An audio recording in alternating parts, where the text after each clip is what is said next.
శ్రీరామ రామ రామేతి రమే రామే మనోరమే సహస్రనామ తత్తుల్యం రామనామ వరాననే శ్రీరామ రామ రామేతి రమే రామే మనోరమే సహస్రనామ ఓం నమో భగవతే వాసుదేవాయ నమః. ఉపనిషత్ దర్శనం వచన పఠనం. సామవేదాంతర్గత ఉపనిషత్తులలో 4వది మైత్రాయిన్యోపనిషత్. శ్లోకం వైరాగ్యోక్త భక్తియుక్త బ్రహ్మసూత్ర ప్రబోధతః యత్పదం మునయో యాంతి తత్రైపద మహం మహః. శ్లోకం మైత్రాయణీ కౌశీతకి బృహజ్జాబాల తాపని కాళాగ్నిరుద్ర మైత్రేయీ సుబాల క్షురి మంత్రికా. ప్రథమ ప్రపాటక. పూర్వం బృహద్రథుడనే మహారాజు ఉండేవాడు. ఆయన తన శరీరాన్ని అశాశ్వతంగా భావించి తీవ్రమైన వైరాగ్యాన్ని పొందాడు. తన రాజ్యాన్ని పెద్ద కుమారుడికి అప్పగించి తపస్సు చేసుకోవటానికి అరణ్యానికి వెళ్ళాడు. అక్కడ 2 చేతులు పైకెత్తి సూర్యుడిని తదేక దీక్షతో చూస్తూ 1000 సంవత్సరాలు ఘోరమైన తపస్సు చేశాడు. ఒకనాడు పొగలేని నిప్పుల ఆత్మ తేజస్సుతో ప్రకాశించే శాకాయన్యుడనే మహర్షి రాజు దగ్గరికి వచ్చి, మహారాజా, ఇక నీ తపస్సు చాలించవయ్యా, ఏం కావాలో కోరుకో అని అడిగాడు. ముని మాటలు విని సంతోషించిన రాజు ఆయనకు నమస్కరించి, మహర్షి, నేను ఆత్మవేత్తని కాను, నాకు ఆత్మతత్వాన్ని బోధించి నన్ను కూడా నీలా ఆత్మతత్వవేత్తని చేయు అని కోరాడు. రాజు కోరిక విని ముని, మహారాజా, నీవడిగిన ఆత్మతత్వం చాలా దుర్లభమైనది, మరేదైనా వరం కోరుకో అని అన్నాడు. అప్పుడు మహారాజు శాక్యాయనుడి పాదాలు పట్టుకుని ఇలా ప్రార్థించాడు. హే భగవన్, ఈ శరీరం ఎముకలు, చర్మం, నరాలు, మాంసం, మజ్జ, శుక్రం, శోణితం, శ్లేష్మం, కన్నీళ్లు, మలమూత్రాలతో, వాతపిత్త కఫాలతో నిండి అత్యంత దుర్గంధభూయిష్టంగా ఉంది. ఏమాత్రం సారం లేని ఈ శరీరం వల్ల, దాని ద్వారా అనుభవించే కామోపభోగాల వల్ల మానవులకి ఏం ప్రయోజనం ఉంది? మహర్షి, ఈ శరీరం కామ, క్రోధ, లోభ, మోహ, మద, మాచర్యాలు, భయం, విషాదం, ఇష్టజనులతో వియోగం, ఇష్టం లేనివి ప్రార్థించటం, ఆకలి దప్పికలు, వార్ధక్యం, మృత్యువు, రోగం, శోకం లాంటి వాటితో ఎన్నో బాధలు పడుతుంది. ఇలాంటి శరీరం వల్ల ఏం ఉపయోగం ఉంటుంది? మహానుభావ, ఈ సృష్టిలో ఉన్న జీవులన్నీ నశించిపోయేవిగానే కనిపిస్తున్నాయి. ఈగలు, దోమలు, చెట్లు, చేమలు ఇలా అన్నీ పుడుతూ చస్తున్నాయి. లోకంలో ఎంతో గొప్ప వీరులుగా, ధనుర్ధారులుగా పేరొందిన సజ్జుమ్నుడు, ఇంద్రజుమ్నుడు, కువలియాసుడు, యవనాసుడు, వద్రియాసుడు, అశ్వపతి, శశిబిందువు, హరిశ్చంద్రుడు, అంబరీషుడు, అననుక్తుడు, స్వయాతి, యయాతి, అనరణ్యుడు, అక్షసేనుడు లాంటి మహారాజులు వారి బంధువులందరూ చూస్తుండగానే ఎన్నో సుఖభోగాల్ని వదిలి మరణించారు కదా. ఇంకా చెప్పాలంటే గంధర్వులు, అసురులు, రాక్షసులు, సకల భూత ప్రేత పిశాచ గణాలు, సర్పజాతులు, గ్రహాలు ఇవన్నీ మానవుల్ని అడ్డగించటం చూస్తున్నాం. ఇవే కాక భూమండలంలో ఉన్న సముద్రాలన్నీ ఎండిపోతున్నాయి. మహాపర్వతాలు సైతం నేలకూలిపోతున్నాయి. చెట్లు నిలవటం లేదు. ధ్రువ నక్షత్రం కూడా చలించిపోతుంది. జలప్రలయంలో భూమి కూడా మునిగిపోతుంది. దేవతలు సైతం తమ తమ పదవుల నుంచి భ్రష్టులవుతున్నారు. ఈ పరిస్థితి ఇలా ఉండగా అహంకారంతో సంసారంలో పడి కామసుఖాల్ని పొందటం వల్ల మానవుడికి కలిగే లాభమేముంటుంది? ఇలా కామసుఖాలే శాశ్వతం అనుకునే మానవుడు లోకంలో తిరిగి తిరిగి ఎన్నో జన్మలు ఎత్తుతూనే ఉంటారు. ఓ మహర్షి, నాకు పూర్తిగా శరీరం మీద వైరాగ్యం కలిగింది. ఇప్పటిదాకా సంసారం అనే బావిలో కప్పగా ఉన్న నాకు నీవే గతి, నీవే దిక్కు అన్నాడు. తృతీయ ప్రపాటక. ఈ విధంగా మహారాజు బృహద్రథుడు ఎంతో దీనంగా పలికిన మాటలు విని శాకాయిన్య మహర్షి ఎంతో సంతోషించాడు. రాజుతో, బృహద్రథ, నీవు ఎంతో గొప్పవాడివి, కృతకృత్యుడివి, ఆత్మజ్ఞానం పొందినవాడివి, మరుత్ అనే పేరుతో ప్రసిద్ధి చెందినవాడివి అన్నాడు. అది విని మహాత్మా, ఆత్మ అంటే ఎవరు, దయచేసి చెప్పండి అని అడిగాడు మహారాజు. మహర్షి చెప్పసాగాడు. ఎవడైతే తన బాహ్య ఇంద్రియాలు స్తంభించగా ఊర్ధ్వం ఉత్క్రమించి ఎంతో బాధపడింది, అలాగే అంధకారాన్ని పోగొట్టేది, అదే ఆత్మ అంటే. ఎవడైతే పవిత్రుడై ఈ దేహంలో నుంచి పైకి లేచి పరంజ్యోతి రూపాన్ని పొందుతాడో అతడే ఆత్మ అంటే. ఆ ఆత్మే బ్రహ్మం. ఇది అమృతమైనది, అభయమైనది కూడా. మహారాజా, ఈ బ్రహ్మ విద్య, సర్వోపనిషద్ విద్య అయిన ఆత్మజ్ఞానాన్ని పూర్వం భగవంతుడైన మైత్రేయుడు మాకు బోధించాడు. నేను విన్నదాన్నే తిరిగి నీకు చెబుతున్నాను. సకల పాపాలు తొలగించుకున్న వాలకిల్యాది మహర్షులు తీవ్రమైన తేజస్సుతో ఊర్ధ్వరేతస్కులుగా ప్రసిద్ధి చెందారని అందరికీ తెలుసు కదా. అలాంటి వారు ఒకనాడు ప్రజాపతి దగ్గరికి వెళ్ళి, భగవాన్, ఒక బండిలాగా అచేతనంగా ఉండే ఈ శరీరం ఎవరి వల్ల కదిలించబడి చేతనం కలిగిన దానిలాగా అవుతుందో, ఎవడు ఈ చర్యకు ప్రేరకుడో మాకు చెప్పు అని అడిగారు. ఆయన చెప్పటం ప్రారంభించాడు. మహర్షులారా, ఏ మహాపురుషుడు పవిత్రుడు, శూన్యుడు, శాంతుడు, అనంతుడు, అక్షయుడు, స్థిరంగా ఉండేవాడు, శాశ్వతమైనవాడు, జన్మ లేనివాడు, ప్రాణం కానివాడు, స్వతంత్రుడుగా ఉంటూ తన దివ్య మహిమని చూపిస్తున్నాడో అలాంటి మహాపురుషుడి అనగా పరబ్రహ్మ చేతనే ఈ శరీరం చేతనత్వంతో నిండు కదులుతుంది. దీనికి ప్రేరకుడు కూడా ఆయనే. అది విన్న మహర్షులు, భగవాన్, ఎలాంటి కోరిక లేని ఆ మహాపురుషుడు ఈ శరీరాన్ని ఎలా నిలబెట్టాడు, అసలు దీనికి ఆయన ఎలా ప్రేరకుడయ్యాడు అని తిరిగి ప్రశ్నించారు. మహర్షులారా, నేను చెప్పిన మహాపురుషుడు అనగా పరబ్రహ్మ అత్యంత సూక్ష్మమైనవాడు, గ్రహించటానికి చూడటానికి వీలు లేనివాడు. ఆయన్ని పురుషుడని వ్యవహరిస్తారు. తన ఇచ్ఛాపూర్వకంగానే ఈ శరీరంలో ఆయన కొలువుంటాడు. నిద్రలో ఉన్న జీవుడిని ఆయన బుద్ధిపూర్వకంగా నిద్రలేపుతాడు. సృష్టిలో ఉన్న ప్రతి పురుషుడిలో అంతర్గతంగా ఉండే సంకల్పం అనేది చేతనమైన ఆయన అంశే. ఆయనే అధ్యవసాయంగా, అభిమానలింగంగా, ప్రజాపతిగా, విశ్వాక్షుడిగా ఉన్నాడు. నిత్య చైతన్యం కలిగిన ఆయన వల్లే శరీరం చైతన్యవంతంగా ఉంటుంది. ఆ పరబ్రహ్మే చైతన్యానికి ప్రేరకుడు అని ప్రజాపతి చెప్పగా, వాలకిల్యుడు అది విని, భగవాన్, ఇలాంటి పరమపురుషుడికి అంశ ఎలా ఉన్నది అనగా ఎలా ఏర్పడింది అని ప్రశ్నించారు. ఆయన సమాధానం ఇలా చెబుతున్నాడు. వాలకిల్యులారా, నేను చెప్పిన ఆ పరమపురుషుడే ప్రజాపతి. ఈ సృష్టికి ముందు ఆయన ఒక్కడే ఒంటరిగా ఏ సుఖం లేకుండా ఉన్నాడు. ఆ సమయంలో ఆయన ఆత్మధ్యానం చేసుకుంటూ ఎంతోమంది ప్రజలను సృష్టించాడు. అయితే ఆయన సృష్టించిన వారంతా ఎలాంటి ప్రబోధం లేక కేవలం కర్రమొద్దుల్లా ఉండటంతో ఆయనకి ఆనందం కలగలేదు. వారికి జ్ఞానం కలిగించాలని భావించి వారిలోకి ప్రవేశించాలనుకున్నాడు. వెంటనే తాను వాయురూపాన్ని ధరించి తనని తాను 5 ప్రాణులుగా విభాగించుకొని అనగా ప్రాణ, అపాన, వ్యాన, ఉదాన, సమాన జీవుల శరీరంలోకి ప్రవేశించాడు. మహాపురుషుడు ధరించిన పంచప్రాణాలలో 1 ప్రాణం, ఇది శరీరంలో పైకి ఉత్క్రమిస్తుంది. 2 అపానం, ఇది క్రిందకు ప్రసరిస్తుంది. 3 సమానం, మనిషి స్వీకరించిన అన్నంలో రసాన్ని శరీరంలో ఉండే అన్నధాతువులకి చేరుస్తుంది. 4 ఉదానం, జీవుడు త్రాగిన తిన్న వాటిని శరీరంలో క్రిందికి పైకి పంపిస్తుంది. 5 వ్యానం, ఇది శరీరంలోని సిరలలో వ్యాపించి ఉంటుంది. మానవుడి శరీరంలో సంచరించే అంతర్యామి, అతడికి ఉపాంశువుగా ఉండే బ్రహ్మ. వీరిద్దరికీ మధ్య వేడి ప్రసరిస్తూ ఉంటుంది. ఆ వేడినే పురుషుడని, వైశ్వానరుడని అనగా అగ్ని అంటారు. మరో చోట కూడా ఇదే విషయం చెప్పబడింది. ఎవరి ద్వారా తిన్న అన్నం పచనం చేయబడుతుందో, ఎవరి వల్ల అన్నం తినబడుతుందో అనగా ఆకలి వేయటం ద్వారా అతడే వైశ్వానరుడు అనగా అగ్ని. మనం చెవులు 2 గట్టిగా మూసుకున్నప్పుడు లోపల వినిపించే ధ్వని వైశ్వానరుడిదే. జీవుడు మరణముఖంలోకి చేరినప్పుడు ఆ ధ్వని వినిపించదు. ఆ పరమపురుషుడు ఈ విధంగా తనని 5 భాగాలుగా విభజించుకుని జీవుడు హృదయంలో ఉంటాడు. ఈ 5 రూపాలు ఏవంటే, 1 మనోమయుడు, 2 ప్రాణమయుడు, 3 ప్రభారూపుడు, 4 సత్య సంకల్పుడు, 5 ఆత్మ అనేవి. ఈ పరమపురుషుడు జీవుడి హృదయాంతరంలో ఉన్నప్పటికీ తాను కృతార్థుడిని కాలేదనుకున్నాడు.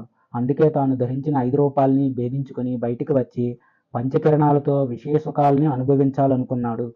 ఆ మహాపురుషుడికి 5 జ్ఞానేంద్రియాలు కిరణాలు అనగా పగ్గాలు, 5 కర్మేంద్రియాలు ఆయనకు గుర్రాలు. ఈ శరీరమే రథం, మనస్సు ఆ రథాన్ని నడిపే సారథి. ఈ పురుషుడు తన చేతిలో కర్రతో ప్రేరేపించగా ఆ శరీరం అనే రథం చక్రంలాగా తిరుగుతోంది. శరీరానికి మరణం సంభవించినప్పుడు అది చైతన్యాన్ని కోల్పోయి స్తంభించిపోతుంది. దీనికి కూడా ప్రేరణ అతడే. ఈ మహాపురుషుడికే ఆత్మవశమై శుభాశుభ కర్మల చేత పీడించబడుతూ ఉంటుంది. ఆయన ప్రతి జీవి శరీరంలో అవ్యక్తుడుగా, సూక్ష్మరూపుడుగా, అగ్రాహ్యుడిగా, నిర్మూలుడుగా ఉండటం వల్ల ఆద్యంతాలు లేనివాడుగా అన్నిటికీ కర్త కాకపోయినప్పటికీ కర్తగా ఉంటాడు. ఇలా జీవులందరిలో అంతర్గతంగా ఉండే పరమాత్మ పరిశుద్ధంగా, స్థిరంగా, నిశ్చలంగా, అసంగంగా అనగా దేనిని తాకనిదిగా, అవ్యగ్రంగా నాటకాన్ని చూసే ప్రేక్షకుడిలా ఉంటాడు. ఆయన తన కర్మఫలాన్ని అనుభవిస్తూ గుణాల రూపంలో ఉండే వస్త్రంతో తన నిజస్వరూపాన్ని ఆచ్ఛాదించుకుని ఉన్నట్టుగా ఉంటాడు. తృతీయ ప్రపాటక. ప్రజాపతి మాటలు విన్న వాలకిల్యాదులు తిరిగి ఆయన్నిలా అడిగారు. భగవాన్, మీరు చెప్పిన విషయాలన్నీ ఆత్మ గొప్పతనాన్ని తెలియజేస్తున్నాయి. అయితే తమరు ఆత్మ గురించి చెబుతూ అది శుభాశుభ కర్మల చేత పీడించబడుతూ మంచి చెడ్డ యోనిల్ని పొందుతుందని, అధోగతిని ఊర్ధ్వగతిని పొందుతుందని, ద్వంద్వాల చేత పీడించబడుతూ సంచరిస్తూ ఉంటుందని చెప్పారు కదా. ఆ ఆత్మ ఎవరు అని ప్రశ్నించారు.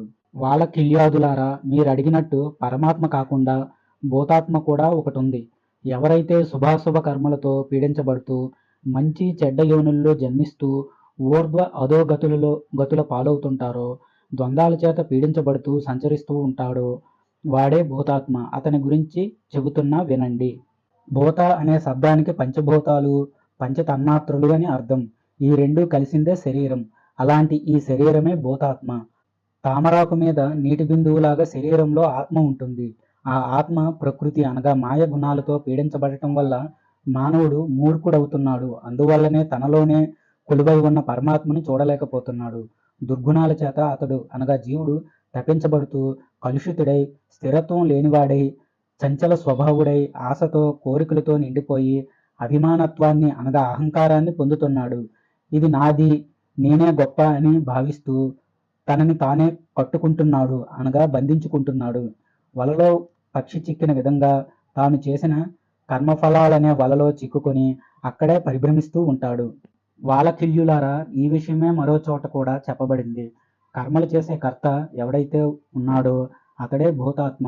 అతడి లోపల ఉన్న పురుషుడు అనగా పరమాత్మ కణాలతో అనగా ఇంద్రియాలతో పనులు చేయించేవాడు.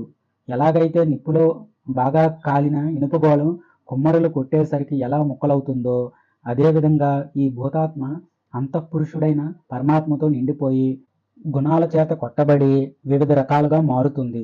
త్రిగుణాలతో నిండిన ఆ భూతాత్మ 84 లక్షల జీవరాశులుగా వివిధ రూపాల్ని పొందింది. భూతాత్మలో ఉన్న గుణాలన్నీ పరమాత్మ చేత ప్రేరేపించబడి కుమ్మరి చక్రంలాగా జీవుణ్ణి తిప్పుతూ ఉంటాయి. ఇనుప ముక్కనికి సుత్తితో కొట్టేటప్పుడు ఆ ముక్కకి అంటుకున్న నిప్పుకి ఎలాంటి బాధ ఉండదు. అలాగే గుణాలు ఉండటం వల్ల అంతఃకరణంలో ఉన్న పరమపురుషుడికి ఎలాంటి బాధ ఉండదు. పరమాత్మతో కలిసి ఉన్నందుకు భూతాత్మకే ఆ బాధలుంటాయి. వాలకిల్యులారా, మానవ శరీరం మైదన క్రియ వల్ల పుట్టింది. అజ్ఞానంతో నిండి నరకంతో సమానమైన యోని నుంచి బయటకు వచ్చింది. ఎముకలతో మాంసంతో నిండి చర్మంతో కప్పబడింది. మలమూత్రాలు, వాత, పిత్త, కఫాలు, మజ్జ, మేధస్సు, క్రొవ్వు లాంటి వివిధ రకాల మలిన పదార్థాలతో నిండి ఉంది. అది ఎలా ఉందంటే సంపదతో నిండిపోయిన కోశాగారం లాగా ఉంది. ఇంకా ఈ భూతాత్మ సమ్మోహం, భయం, విషాదం, నిద్ర, అలసత్వం, వ్రణం, వార్ధక్యం, శోకం, ఆకలి, దప్పిక, లోభం, క్రోధం, నాస్తిక భావం, అజ్ఞానం, మాత్సర్యం, నిష్కారుణ్యం, మూర్ఖత్వం, నిర్లజ్జ, గర్వం, అసమానత అనే తామస గుణాలతో నిండి ఉంటాడు. అలాగే ఒకచోట నిలకడగా లేకపోవటం, అందరినీ జయించాలనే కోరిక, ధనార్జన చేయాలని, మిత్రుల్ని ఆదుకోవాలని, తనని ఆశ్రయించిన వారికి ఆధారంగా ఉండాలని, తనకి ఇష్టం లేని ఇంద్రియార్థాల మీద ద్వేషం, ఇష్టమైన వాటి మీద ఆపేక్ష లాంటి రాజస గుణాలతో కూడా నిండి ఉంటాడు. ఇలా రాజస తామస గుణాలతో కప్పబడి ఉంటాడు కనుకనే ఈ భూతాత్మకుడు నానా రూపాల్ని పొందుతూ ఉంటాడు. ఇది సత్యం. చతుర్దహ ప్రపాఠక. ప్రజాపతి చేసిన బోధన విని వాలకిల్యాది మునులు ఎంతో ఆశ్చర్యపోయారు. ఆయనతో, భగవాన్, మీరు మమ్మల్ని శాసించండి. తమరే మాకు గతి. మాకింకొక దారి లేదు. మీరు చెప్పిన భూతాత్మకి గతి ఏమిటి? దీనివల్ల ఈ భూతాత్మ తన కష్టాలను పోగొట్టుకొని ఆత్మ సాయుధ్యాన్ని పొందుతుంది అని తిరిగి ప్రశ్నించగా ప్రజాపతి ఇలా సమాధానం చెప్పాడు. భూతాత్మ ఆత్మ సాయుధ్యాన్ని పొంది తన కష్టాల్ని బాధల్ని వదిలించుకోవాలంటే అతడికి మహానదుల్లో కెరటాలలాగా పురాకృతి శుభకర్మల ద్వారానే సాధ్యపడుతుంది. సముద్రం చెలీల కట్టలాగా వచ్చే మృత్యువు దుర్నివార్యమైనది. ఇతడు అనగా భూతాత్మ సత్ఫలాలనే పాశాలతో బంధించబడిన వాడిగా, స్వాతంత్ర్యం లేనివాడిగా, యముడి దృష్టిలో పడినవాడిగా, ఎక్కువగా భయపడేవాడుగా, కళ్ళు తాగే ఆ మత్తులో ఉన్మత్తుడై తిరిగేవాడిగా, సర్పదష్టుడిగా, ఆపదలతో కూడిన చీకటిలాగా, రాగంతో మారిన అంధుడిలాగా, ఇంద్రజాలంలాగా మాయమైన వాడిగా, స్వప్నంలో మిథ్యాదర్శనం పొందిన వాడిగా, సారం లేని అరటి స్తంభంలా, క్షణానికి ఒక వేషం వేసే నటుడిలా, చిత్రమైన గోడలా ఉంటాడు. ఇతడికి శబ్ద స్పర్శాది విషయాలు అనర్థాన్ని కలుగజేస్తాయి. ఈ విషయాల మీద ఆసక్తిని పెంచుకున్న భూతాత్మ మోక్షాన్ని ప్రసాదించే పరమపదం గురించి ఏమాత్రం ఆలోచించడు. భూతాత్మకి పైన తెలిపిన అనర్థాలన్నీ కలగకుండా ఉండాలంటే విద్యాభ్యాసం, స్వధర్మాచరణం, తన ఆశ్రమ ధర్మాన్ని ఆచరించటం వంటివి పాటించాలి.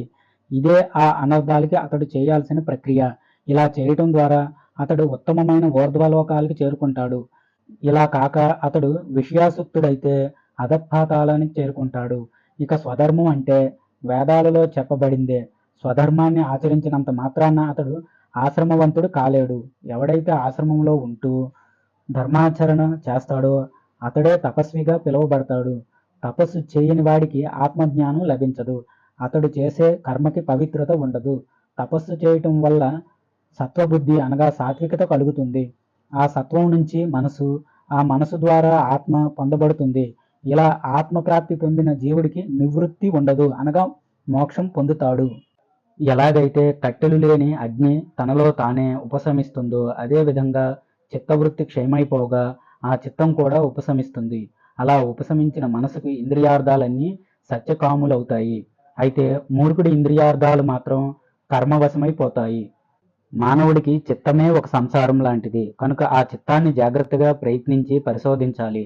అతడికి దేని మీద చిత్తం అనగా మనసు ఉంటుందో దాని గురించి అతడు తన్మయత్వం చెందుతాడు. ఇది సత్యం.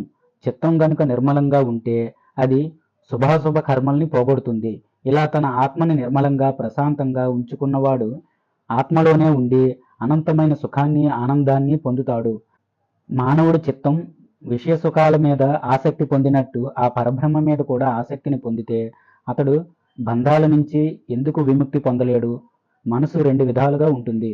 ఒకటి కామ సంకల్పం కలిగింది అనగా ఇది అశుద్ధమైనది. రెండు కామ సంకల్పం లేనిది అనగా ఇది శుద్ధమైనది.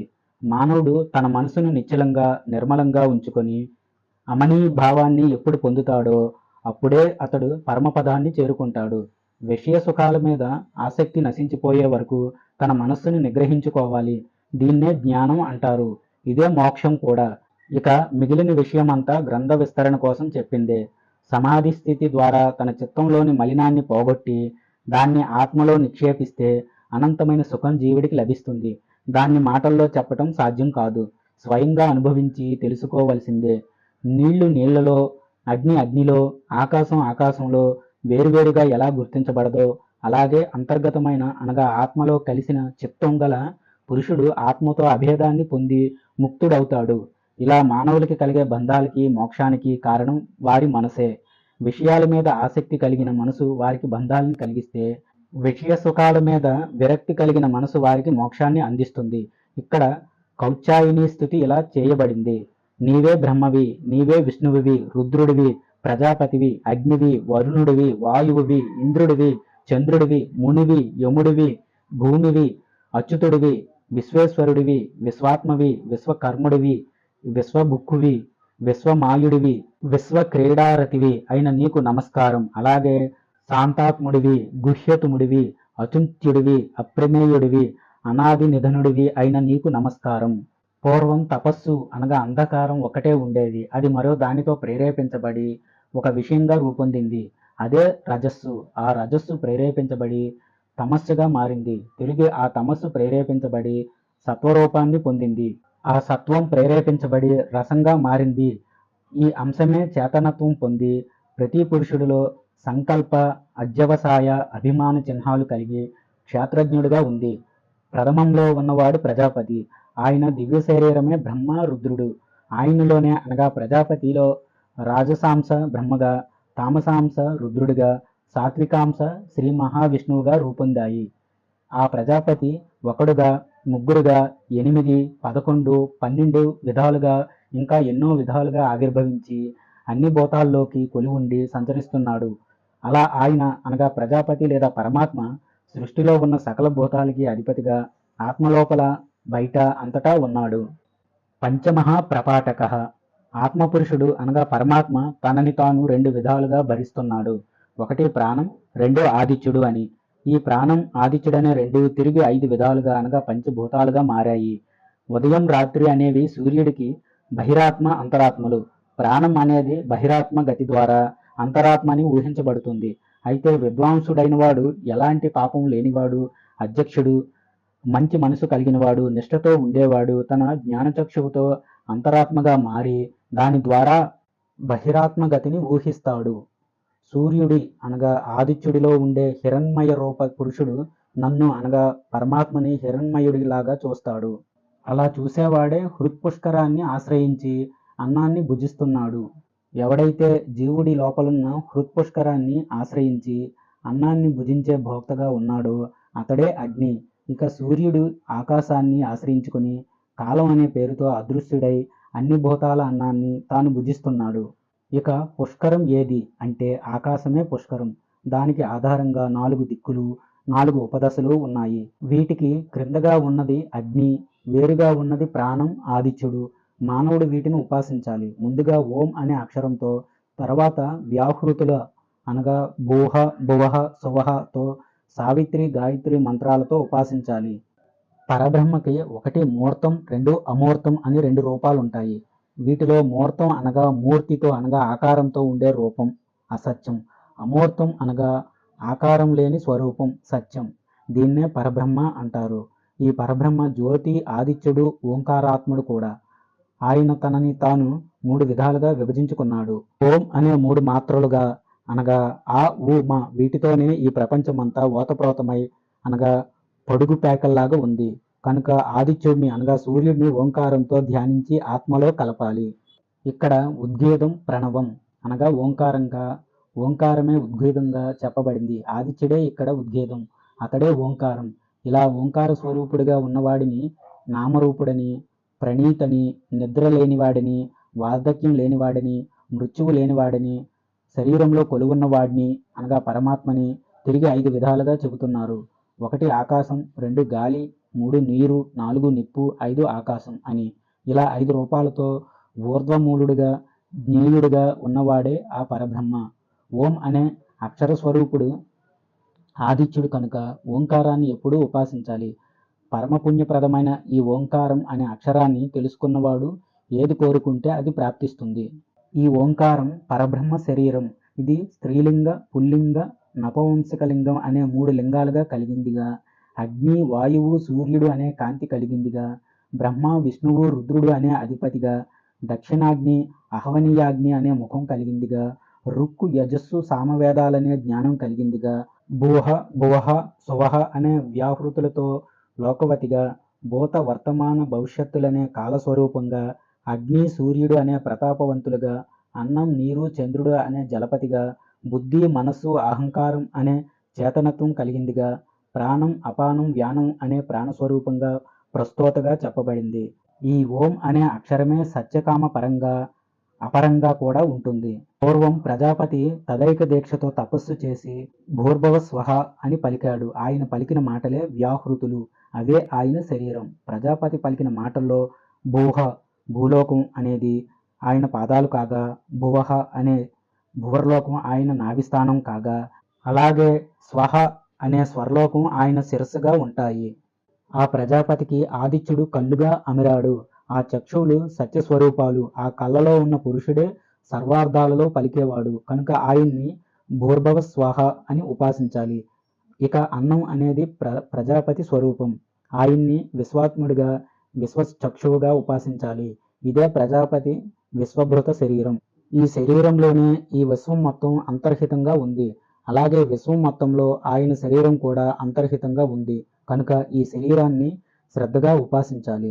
తస్స వితుర్వరేరణ్యం అనే మంత్రాన్ని ఆదిత్య స్వరూపంగా, సవిత్రుడిగా బ్రహ్మవాదులు చెబుతారు. అలాగే భర్గోదేవస్య ధీమహి అనే మాటకి కూడా సవిత అనే అర్థం. ఇక్కడ భర్గః అని ఎవరిని కలుస్తున్నారు అంటే ధియోయోనః ప్రచోదయాత్ అనగా బుద్ధుడు మమ్మల్ని ప్రేరేపించుగాక అని చెబుతారు. భర్గః అనగా సూర్యుడిలో కంటిలో కనుపాపులా ఉన్నవాడు. అలాగే కిరణాలనే గమనం కలిగినవాడు. భయపెట్టేవాడు కనుక భర్గుడు లేక రుద్రుడని అంటారు. అదేవిధంగా అన్ని లోకాలని ప్రకాశింపజేసేవాడు, వాటిని రంజింపజేసేవాడు, భారం కలిగినవాడు కూడా ఆ భర్గుడే అని చెప్పబడ్డాడు. ఆయన శత్రువుల్ని సంహరిస్తాడు గనక సూర్యుడని, ప్రజల్ని చూస్తాడు గనక సవిత అని, ఆదానం అనగా గ్రహించటం చేస్తాడు గనక ఆదిత్యుడని, అన్నిటినీ పవిత్రం చేస్తాడు గనక పావమానుడని అంటారు. ఆత్మపురుషుడు అమృతుడు చేత అనగా జ్ఞానం కలిగినవాడు, మంత అనగా మననం చేసేవాడు, గంత అనగా పొందేవాడు, స్రష్ట అనగా సృష్టించేవాడు, ఆనందయుత కర్త, వక్త, రసయుత, ఘ్రాత అనగా వాసన చూసేవాడు, స్పర్శయుత అని చెప్పబడ్డాడు. ఈ లక్షణాలన్నీ ఆయన శరీరానికి సన్నిహితంగా ఉన్నాయి. వీటిని రెండుగా చూసినప్పుడు ఆయన వింటున్నాడని, చూస్తున్నాడని, వాసన చూస్తున్నాడని, రుచి చూస్తున్నాడని, తాకుతున్నాడని, ఈ సర్వాన్ని ఆత్మగా తెలుసుకుంటున్నాడని అంటారు. ఇలా అద్వైతంగా ఉన్న ఈ విజ్ఞానం కార్యాకరణ నిర్ముక్తంగా చెప్పటానికి వీలులేని విధంగా ఉన్నప్పుడు దాన్ని ఏమని అనగలం? ఇతడే అనగా ఆదిత్యుడే ఆత్మ. ఈశానుడు, శంభుడు, భవుడు, రుద్రుడు, ప్రజాపతి, విశ్వస్రష్ట, హిరణ్యగర్భుడు, సత్యం, ప్రాణం, హంస, శాస్త్ర, విష్ణువు, నారాయణుడు, అర్కుడు, సవిత, దాత, సామ్రాట్, ఇంద్రుడు, చంద్రుడు కూడా ఈ ఆదిత్యుడే. లోకంలో అన్నింటినీ తప్పింపజేసేది కూడా ఈయనే. ఈ ఆదిత్యుడు అగ్నితో, సహస్రాక్షుడైన ఇంద్రుడితో, హిరణ్మయుడితో కప్పబడి ఉంటాడు. ఈయన గురించే ఆలోచించాలి, ఈయన్నే అన్వేషించాలి. సకల భూతాలకి అభయాన్నిచ్చే ఈ ఆదిత్యుడిని స్వశరీరంలోనే ఇంద్రియార్థాలని బహిష్కరించడం ద్వారా పొందవచ్చు. ఈ సూర్యభగవానుడు విశ్వరూపుడిగా, హరిధ్వర్ణుడిగా, జాతవేదుడిగా, పారాయణుడిగా, ఏకజ్యోతిగా ప్రకాశిస్తూ ఉంటాడు. 1000 కిరణాలతో 100 విధాలుగా మానవులకి ప్రాణంగా ఉంటూ ఉదయిస్తున్నాడు. సామవేద అంతర్గత ఉపనిషత్తులలో 4వది అయిన మైత్రాయణ్యోపనిషత్తు సమాప్తం. స్వస్తి. జయ శ్రీరామ.